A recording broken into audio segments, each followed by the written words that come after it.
Balitang probinsya naman po tayo, patuloy na tinutukoy ng pulisya ang nahulikam ng mga suspect sa pagnanakaw ng ilang piyesa ng tricycle. Sa Dagupan City po yan sa Pangasinan. Ang krimen nangyari sa harap mismo ng stasyon ng mga pulis. Balitang hatid ni Steve Dailisan.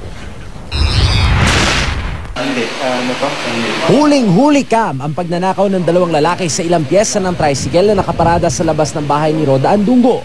Nangyari ang krimen sa harap mismo ng police station sa A.B. Fernandez West sa Dagupan City. Unti-unting binaklas ng isa sa mga salarin ng ilang piyesa ng motor habang nagsilbi namang lookout ang kasama nito. Unang tinanggal ng lalaki ang karburador, sinunod ang upuan, gas tank at side panel ng sasakyan. 3 beses nagpabalik-balik ang mga salarin. Sinamantala rin ng mga ito ang malakas na buhos ng ulan para may sagawa ang krimen. Nakuha po sa amin yung tangke po, nagtanong na po kami ng tangke, 11,000 po.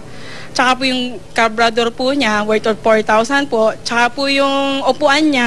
Ayon sa pulisya, tila bihasa na sa pagnanakaw mga sospek, base na rin sa kanilang kilos.